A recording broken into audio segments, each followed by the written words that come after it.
This is the third part of the Antarctic Treaty Secretariat's training course on the basics of the ATCM and CEP meeting.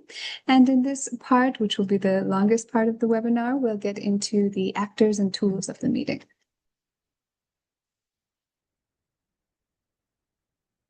First, we'll talk about who participates in the ATCM. Various actors take part in these meetings. Broadly speaking, they can be grouped into contracting parties on one side and observers and experts on the other. First, we'll focus on the contracting parties. There are two types, consultative parties and non-consultative parties. The difference is key. Consultative parties fully participate in the taking of decisions, while the non-consultative parties do not. The rules of procedure formally refer to non-consultative parties as, quote, other contracting parties which may have been invited to attend ATCMs, end quote. An administrative distinction between these two groups is financial. The consultative parties remit an annual financial contribution to the Secretariat's budget, while the non-consultative parties do not. Next, this slide illustrates how the path to gaining consultative status has evolved over time. And you'll notice a peak in the 1980s of new consultative parties, and that was related to the negotiation of the Convention on the Regulation of Antarctic Mineral Resource Activities, which never came into force. The latest country to obtain consultative status was Czechia in 2014. And regarding non-consultative parties, Saudi Arabia and the United Arab Emirates were the most recent parties to join the treaty, both in 2024. Now let's turn our attention to the observers and experts. According to the ATCM Rules of Procedure, the ATCM observers are the Commission for the Conservation of Antarctic Marine Living Resources, or CAMLR, the Scientific Committee on Antarctic Research, or SCAR, and the Council of Managers of National Antarctic Programs, or COMNAP. Broadly speaking, these organizations attend the meetings for the specific purpose of reporting on the activities, developments, and matters within their area of competence. And expert organizations have a scientific or technical interest in Antarctica, and they are invited to attend the meeting to assist the ATCM on issues relevant to the agenda items.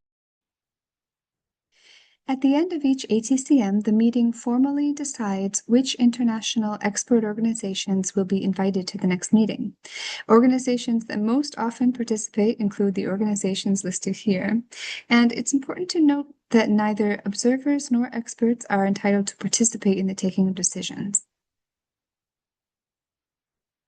Now we'll take a look at the participants in the Committee for Environmental Protection, or the CEP. The CEP membership structure is slightly different from that of the ATCM. In the CEP, participants are divided into only two groups, members and observers. Members consist of all contracting parties that are also parties to the Environment Protocol, regardless of whether or not they hold consultative status. Because of this requirement, the number of CEP members is larger than the number of consultative parties, currently standing at 42. The observers category includes a few distinct groups: non-consultative parties that have not become parties to the Environment Protocol, authorities of the ATCM observers, specifically the SCAR president and the chairs of SC CAMLR and COMNAP, and other relevant organizations associated with the expert organizations of the ATCM. It's important to note that for these other relevant organizations to participate, prior approval from the ATCM is required. As in the ATCM, observers do not participate in the decision-making process. Now that we've had a look at the actors of the meeting, we'll move on to the tools of the ATCM and CEP. In 2012, the ATCM created a multi-year strategic work plan. The plan was conceived as a facilitating tool to enhance the ATCM's operational effectiveness and efficiency, allowing it to focus on a limited number of priority issues, optimize its operational performance, and schedule its work appropriately. The plan is complementary to the ATCM agenda and does not preclude the consideration of other matters. It's designed to be dynamic and flexible, reviewed and updated annually to reflect uncompleted tasks, new issues, and changing priorities. Emerging issues are incorporated as they arise. The current plan contains 14 priority issues for the ATM's consideration, both at the meeting and during the intersessional period. These issues can be grouped into four main areas: operational issues, scientific issues, legal and institutional matters, and tourism and strategic approach. And while we won't go into detail on every point, you can see on this slide some of the subtopics addressed within each area.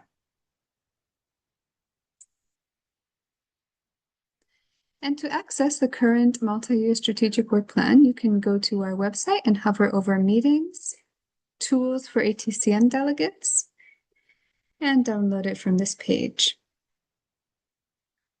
Now we'll shift focus and look at the CEP 5-year work plan, which functions as the roadmap for the Committee for Environmental Protection. The CEP created its first 5-year work plan in 2007, and it's not a static document. Rather, it's reviewed and updated every year to ensure it remains current and relevant. The work plan is a key source of information when identifying issues to prepare documents for the CEP meeting. And the plan currently contains 8 priority issues grouped into 3 main areas, which are environmental pressure, management response, and operational issues. And again, we won't go into detail on every point, but you can see on the slide here how the main topics are divided into priority issues. And to find the CEP 5-year work plan, you can go to environmental protection from our website, and to the right there under CEP handbook, you'll find resources for CEP delegates, and under functioning of the committee, you'll see the CEP 5-year work plan.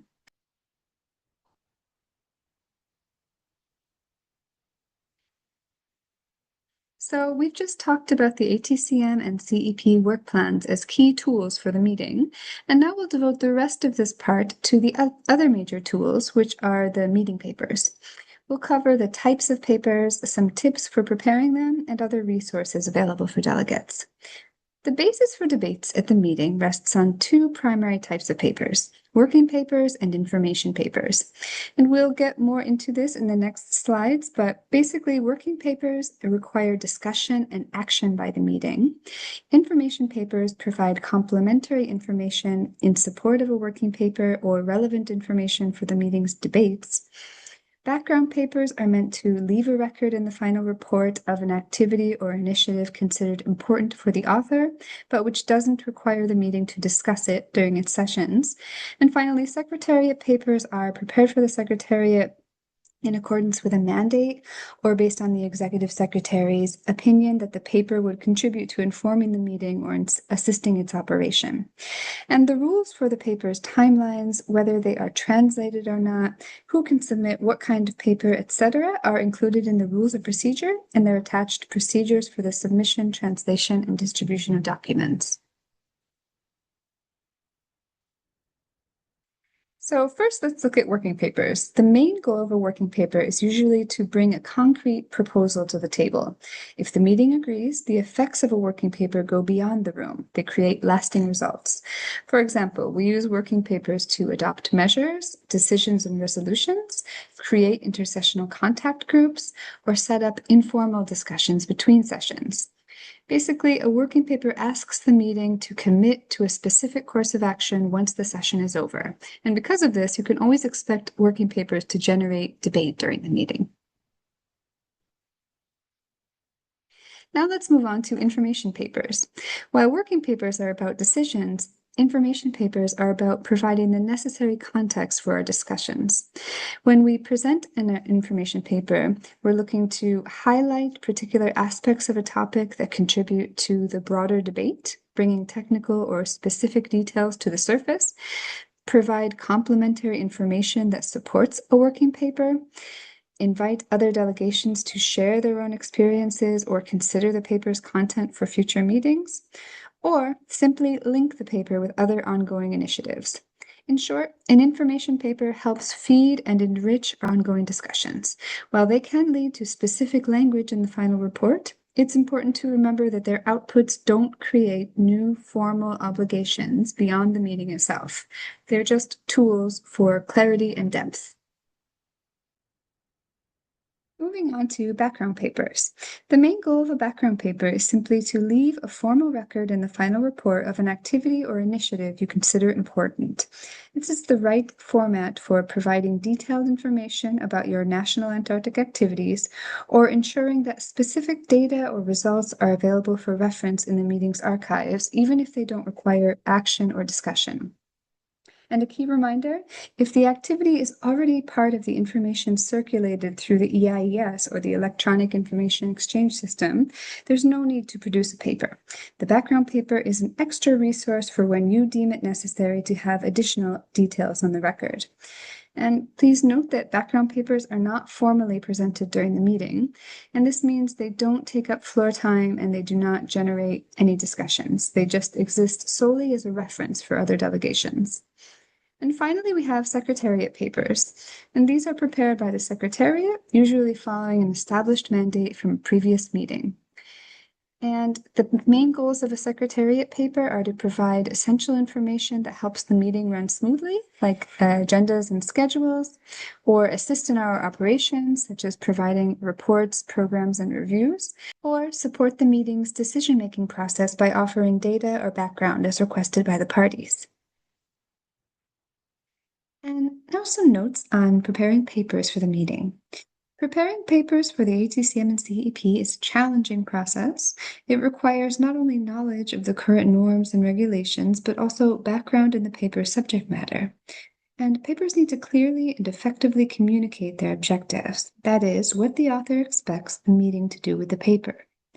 As was seen earlier, the ATCM Multi-Year Strategic Work Plan and the CEP 5-Year Work Plan provide useful indications of the matters these meetings prioritize. Papers addressing these priorities are therefore most welcome. However, this doesn't prevent parties from preparing papers on other matters as well.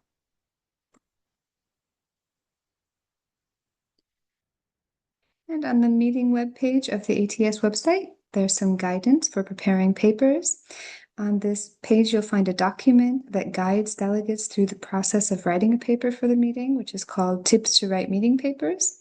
And this document contains general advice, a description of each section that a paper should include, and guidance about what to avoid. It also includes some real examples taken from the meeting document database. And when writing a paper, it's important to keep in mind that the clearer it is, the easier it will be for delegates and chairs to address it during the meeting. And this will aid in the fluidity and the efficiency of the meeting. And currently, the Secretariat is exploring an AI tool that automatically revises draft papers based on guidelines. And the users will be able to use the AI suggestions to compare with their original files.